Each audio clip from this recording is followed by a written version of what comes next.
Hi అండి. అందరికీ నమస్కారం. Welcome to my channel. ఈ వీడియోలో ఏపీ ప్రభుత్వ ఉద్యోగులకు మరియు ఉద్యోగులకు సంబంధించి సీఎం చంద్రబాబు భారీ షాక్ అండి. దీనికి సంబంధించిన పూర్తి వివరాలైతే వీడియోలో తెలుసుకుందాము.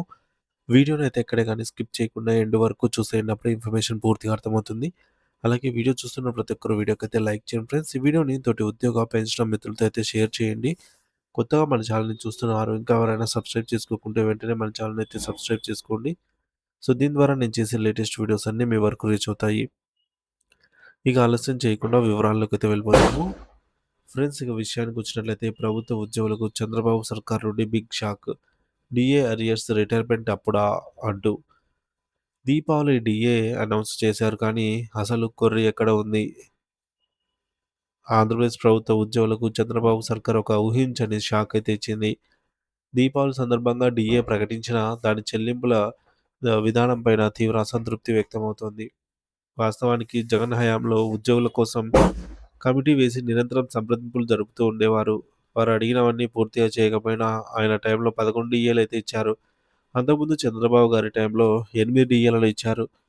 గత పరిణామాలు మరియు ఉద్యోగ సంఘాల ప్ర ప్ర పరిణామం.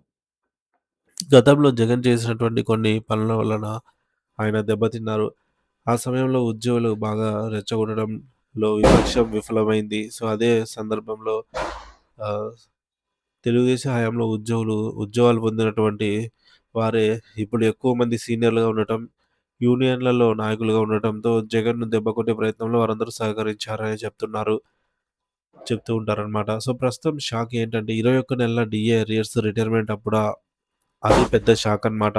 సీన్ కట్ చేస్తే ప్రస్తుతం 4 డీఏలయితే పెండింగ్‌లో ఉన్నాయి. వాస్తవానికి 6 నెలలకొకటి చొప్పున డీఏ రావాలి. జనవరి 1, 2024 నుంచి రావాల్సిన డీఏలకు సంబంధించి ఇప్పుడు ఒక విచిత్రమైన పని జరిగింది.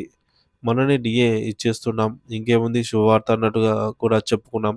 ఒక డీఏ ఇస్తున్నారు. అయితే ఇప్పుడు అందులో పెట్టినటువంటి కొర్రీ ఏంటంటే ఉద్యోగులందరూ షాక్ తినేలా ఈ విధంగా విచిత్రమైనటువంటి నిర్ణయం తీసుకున్నారు.